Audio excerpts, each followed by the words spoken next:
সূরা জিলজাল পবিত্র কোরআনের ৯৯তম সূরা।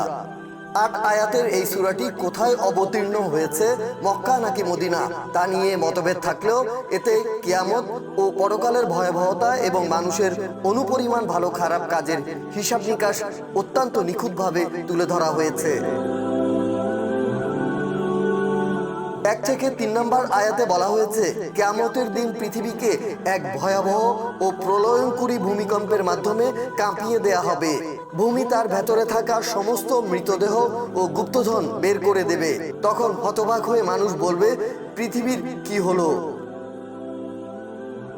৪ ও ৫ নম্বর আয়াতে উল্লেখ করা হয়েছে, সেদিন পৃথিবী তার উপর ঘটে যাওয়া সব ভালো ও খারাপ কাজের বৃত্তান্ত বা সাক্ষ্য আল্লাহ তাআলার আদেশে বর্ণনা করে দেবে। ৬ থেকে ৮ নম্বর আয়াতে বলা হয়েছে, সেদিন মানুষকে বিচারের জন্য বিভিন্ন দলে বিভক্ত করে বের করা হবে। পৃথিবীর বুকে কেউ যদি অনুপরিমাণ ভালো কাজও করে থাকে সে তা দেখতে পাবে, এবং কেউ যদি অনুপরিমাণ খারাপ কাজও করে থাকে তবে সে তার প্রতিফলও দেখতে পাবে।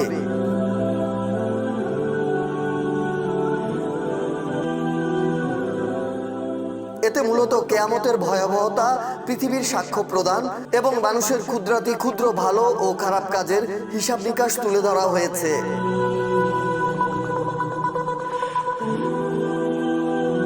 হাদিসে বর্ণিত হয়েছে, এই সূরাটি পবিত্র কোরআনের অর্ধেক অংশের সমান মর্যাদাপূর্ণ। আউযু বিল্লাহি মিনাশ শাইতানির রাজীম।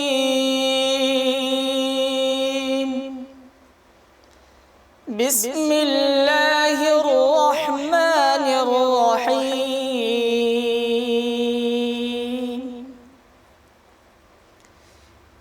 ইযা সুলজিলাতিল আরদু সিলসালাহা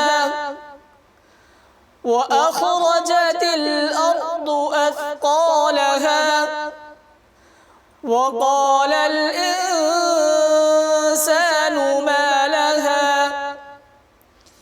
يومئذ تحدث أخبارها بأن ربك أوحى لها يومئذ يصدر الناس أشتاتا ليروا أعمالهم